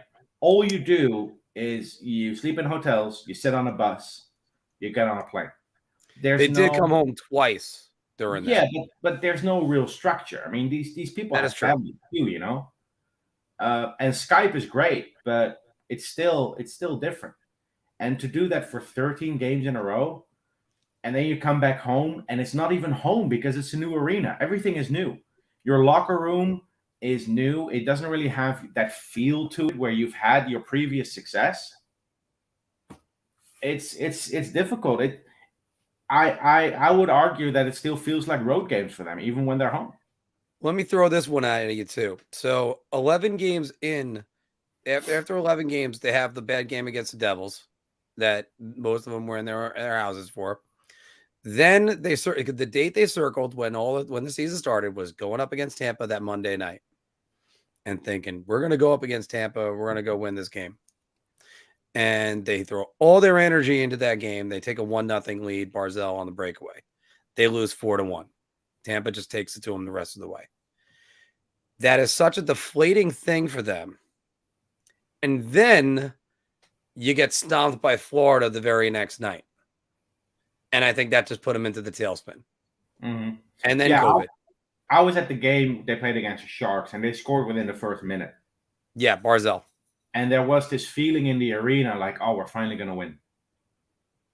And then San Jose ties it on a power play, and then they could not do anything. And they struggled to even get back into San Jose's zone for like 20 minutes. That final third period, they were struggling to even get in their zone. And then you get to OT, and within 25 seconds, it's over. And honestly, the one player to blame for that overtime loss there is Beuvillier. Mm. Beuvilier's mistake reminds me of Jimmy Vesey a couple of years ago on the Rangers. And I didn't think I was going to bring up Jimmy Vesey tonight, but a couple of years ago, the Rangers were playing in overtime, 3-on-3. Jimmy Vesey, there was this, skates to the red line and dumps the puck on a 3-on-3. When everyone knows the most important thing in 3-on-3 overtime is possession, because it's really difficult to get the puck from your opponents on 3-on-3. And Vesey just gave it up. And Beuvillier did a similar thing. He tried to make a dangerous play.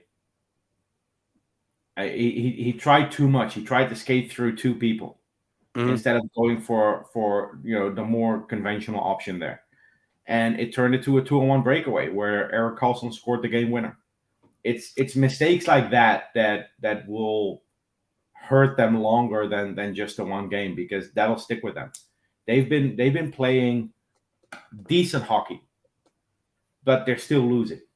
And at some point it's going to turn around. There's no way they're going to lose 15 games in a row. Or maybe 15, but there's no way they're going to lose 20 games in a row. Well, I do have to say this: 11 games, the last 11 games, Anthony Beuvillier, goose egg, and it's just a question of it'll turn around. Will it be in time for them to save their season? Yeah, and this is a really good metric to look into when judging players, especially when it comes to prospects. Again, watch how many points players put up when their team is on a losing streak. Because the players who still put up points, those are the players that mentally are ready to deal with adversity at a higher level. When the rest of the team is struggling, the players that still put up points are the players that you can usually build around. And Beuvillier, to me, has always been a player that plays really well when the team's winning. But that's about it. Anthony Beuvillier wishes he could be as streaky as Chris Kreider. That's the way I'll say it. Oh, he's streaky. Speaking of Chris Kreider, by the way, I don't know if you saw my tweet when he scored 2 goals against the Islanders. No, I missed it. I was working. He was the 3rd fastest Ranger in history to score 15 goals into a season in only 19 games. The only 2 Rangers that were faster than that were Bill Cook in 1931 and Don Murdoch in 1976. Oof, Don Murdoch. And there were some Islander fans who commented on my tweet saying, "Oh, poverty franchise, only 2 players got 15 goals faster." So I looked it up. Only 2 Islanders got 15 goals faster than Chris Kreider, too. And were both Mike Bossy? No, one was Mike Bossy and the other one I forget. But it just goes to show you that you shouldn't throw stones if you don't know what you're talking about. Yeah. There are many franchises that can say that. And again, by the way, I love it how it's always, the Rangers in their history so long. If you know about the original 6 rules, the Rangers were put into a bad situation because of the recruiting rule. Montreal was able to get anybody around that area. Toronto was able to get it. Detroit had at least some overlap into Canada. Mm-hmm. The Rangers got Jersey. Great. Yeah. You know how many Stanley Cups the Rangers, Blackhawks, and Bruins won in the original 6 era combined? And that's for everybody that doesn't know, the original 6 era is 1941 to 1942 to 1942 to 67. So the Rangers 0, the Blackhawks 1, and the Bruins, I'm gonna go 0. So 1. Yeah. Those 3 combined for 1 Stanley Cup. And that's because the Blackhawks somehow got Bobby Hall. Yeah. I think, if I remember correctly, the Maple Leafs had 11. Yeah. No, sorry. The Maple Leafs had 10. The Canadiens had 9. The Red Wings had 5. And then the Blackhawks had 1 in that 25-year span. Yeah. And that's ridiculous. No. Yeah. But, I mean, and that's another thing people forget. The NHL All-Star Game was the rest of the league versus the Montreal Canadiens. So, again, don't give me the Rangers in their history.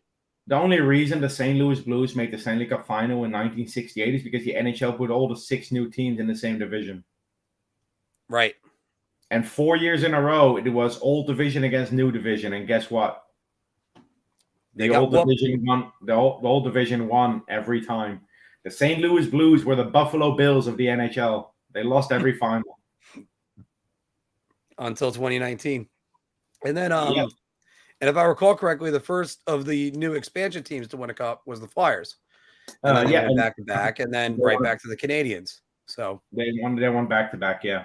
Yeah, and then I think after that, Islanders. Then I think the Islanders were the next one, because then it was Islanders, then Oilers, then Flames. Yeah.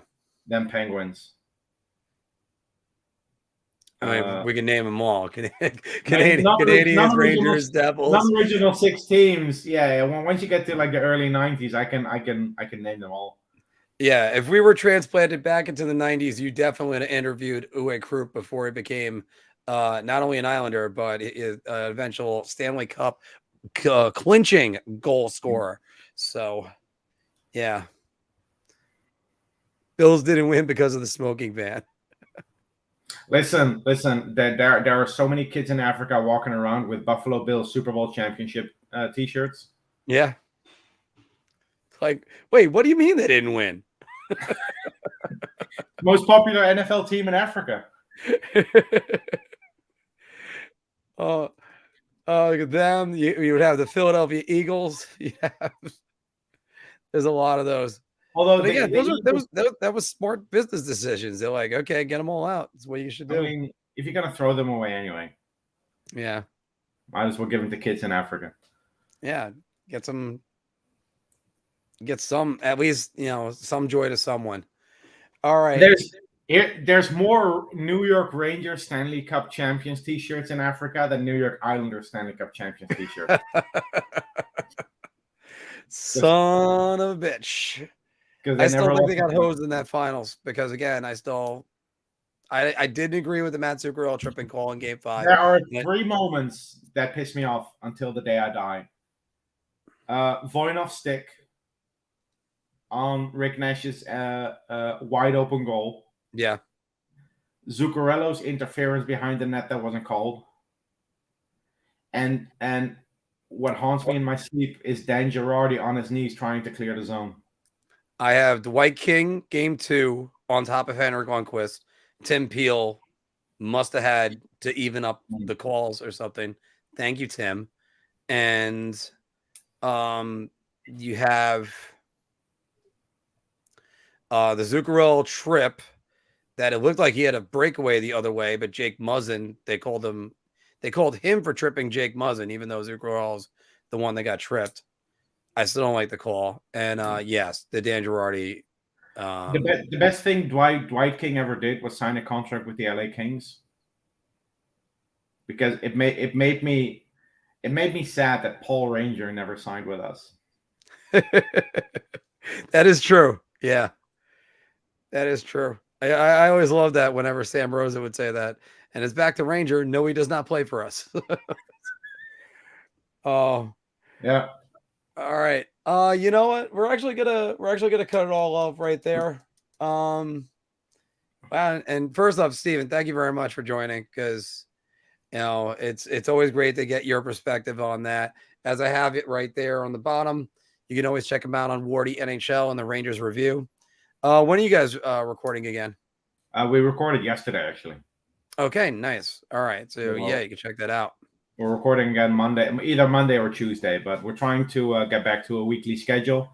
But due to my traveling and Tyler being caught up in the whole baseball lockout, we didn't record for 2 weeks, but we're back at it now. I guess, we'll ask you one more question on this one.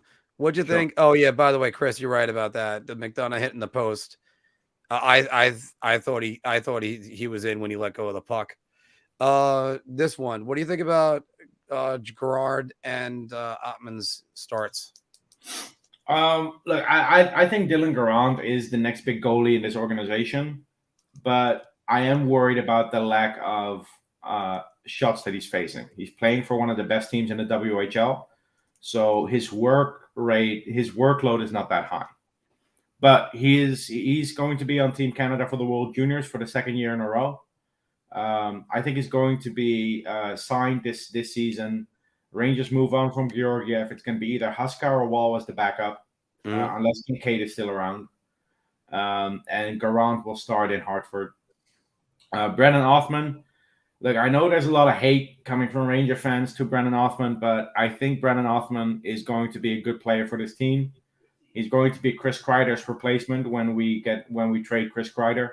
He plays both wings, so we can move him to the right side if we want to. And I think with the way Othman has progressed and the way he's played this season, I think a lot of Ranger fans have come around on him. Just a thought of Othman and Cooley in this lineup for years to come. Othman, like Cooley, Bernard, yeah. Oh my goodness. And we're getting to the point in a rebuild now where we're going to have to say goodbye to prospects, even though they're good enough, because we don't have enough spots for all these kids. Right, and that's where you have to do. You start saying if you move 2 prospects to get another either prospect coming up or a veteran that could be a little bit make more of an impact. That's when you have to have the assets. The Washington Capitals traded away FIlip Forsberg. It was from Martin Erat, but still, they traded away FIlip Forsberg. The Chicago Blackhawks traded Teuvo Teravainen. Good young players get traded sometimes because the team has other needs. With Teravainen, it was them needing to clear cap space. I think it was it Brian Bickle who they traded to? I think he scored the winner in 20. Yeah, but they offloaded Bickle's contract and they gave to Carolina. I thought he went to Toronto first. Okay. It was either Bickle or Bolland. I don't know which one of the two it was. Oh, you know what? No, you're right. I think it's Bickle went there. Bolland went to Toronto, I believe. And Carolina, the prize for taking on the bad contract was Teuvo Teravainen, who's now their top line winger. Yeah. So this team is going to give up some prospects that will flourish elsewhere. It's going to suck, but it's just the nature of the game, and it's a sign of a good rebuild. You know, this is all Jeff Gorton we're seeing here.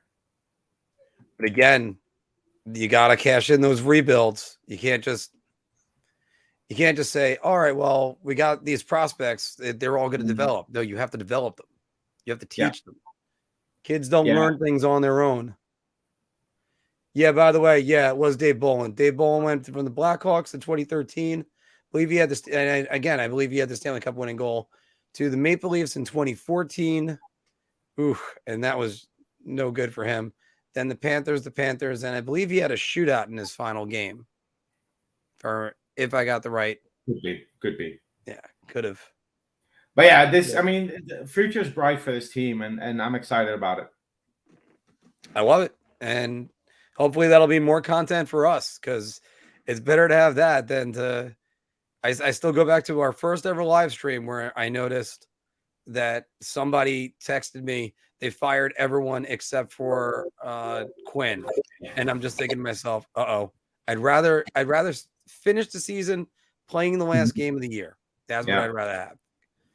It's only happened for me once in my life. I want to do it one more time, at least. All right. Well, I gotta go. It was fun being on with you, and guys, thank you all very much. Leave a like if you haven't. Much thanks again to Steven, because we could be talking here for hours, but I'm gonna go as well. Thank you all very much. We'll see you soon. Yep. And thought I hit the end. Sorry, there it goes.